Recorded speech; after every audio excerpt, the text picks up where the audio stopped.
சின்ன பையன் பேசுனதை நான் கேட்டேன். 910 நாட்களுக்கு மேல உங்க மண்ணுக்காக போராடிட்டு இருக்கீங்க.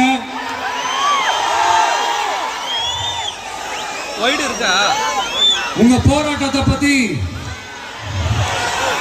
ராகுல் ஒரு பையன் சின்ன பையன் பேசுனதை நான் கேட்டேன்.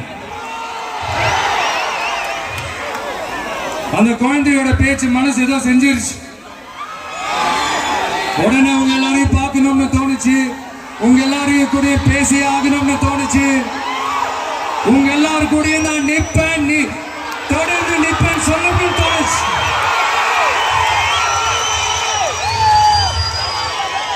ஒவ்வொரு வீட்டுக்கும் ரொம்ப முக்கியமானவங்க அந்த வீட்டில் இருக்கிற பெரியவங்க தான்.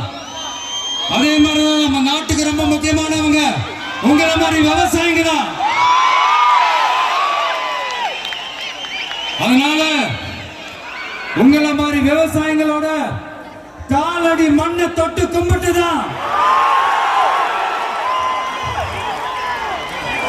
என்னோட பயணத்தை தொடங்கணும்னு ஒரு முடிவோட தான் இருந்தேன். அதுக்கு சரியான இடம் இதுதான் எனக்கு தோணுச்சு.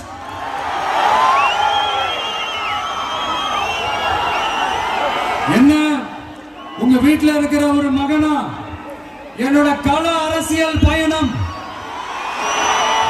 உங்களோட ஆசீர்வாதத்தோட இங்கிருந்து தான் தொடங்குது.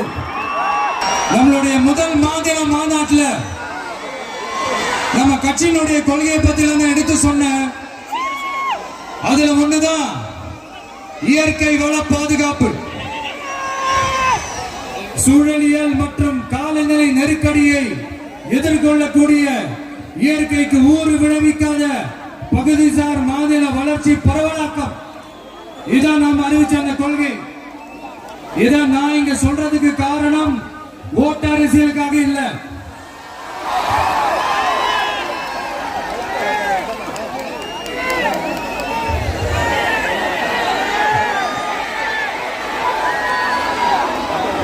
இன்னொரு தீர்மானம் அதே மாநில மாநாட்டில் நான் சொன்னேன். அது விவசாய நிலங்கள் பாதுகாப்பு கொள்கை தீர்மானம். அதுல காஞ்சிபுரம் மாவட்டம் பரந்தூரில்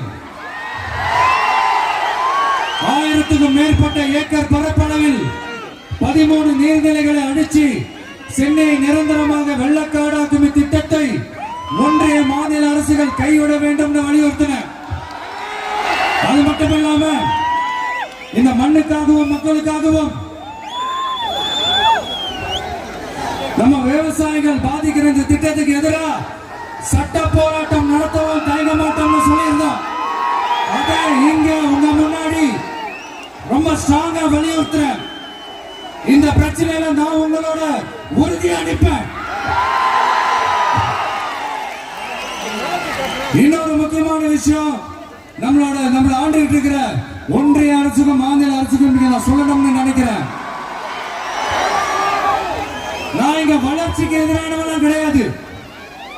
ஏர்போர்ட்டே வரக்கூடாதுன்னு நான் சொல்லல, இந்த இடத்துல வரக்கூடாதுன்னு நான் சொல்றேன். இதை நான் சொல்லலன்னு இவன் வளர்ச்சிக்கு எதிரானவன் அப்படி இப்படின்னு சொல்லி ஒரு கதையை கட்டி ஆரம்பிச்சிருவாங்க. நமக்கு அதை பத்தி எல்லாம் கவலை இல்லை மெய்ங்க. எல்லாத்துக்கும் மேல இன்னைக்கு இந்த பூமியில வாழ்ற எல்லா உயிரினங்களோட இருப்பையும் புவி வெப்பமயமாதல் பயமுறுத்திட்டு இருக்கு. அதனுடைய ரிசல்ட் தான் ஒவ்வொரு வருஷமும் இந்த மழை காலத்துல வெள்ளத்துல சென்னை சிட்டி எப்படி தத்தளிச்சுக்கிட்டு இருக்கிறத நம்ம பாக்குறோம். இப்ப ரீசன்ட் டைம்ல எடுத்த ஒரு அறிவியல் ஆய்வுல இப்படி ஒவ்வொரு வருஷம் சென்னையில வர ஃப்ளட்டுக்கு காரணமே இங்க இந்த சுற்று வட்டார பகுதியில் இருக்கிற சதுப்பு நிலங்களை நீர்நிலைகளை அழிச்சதுதான் சொல்லுது.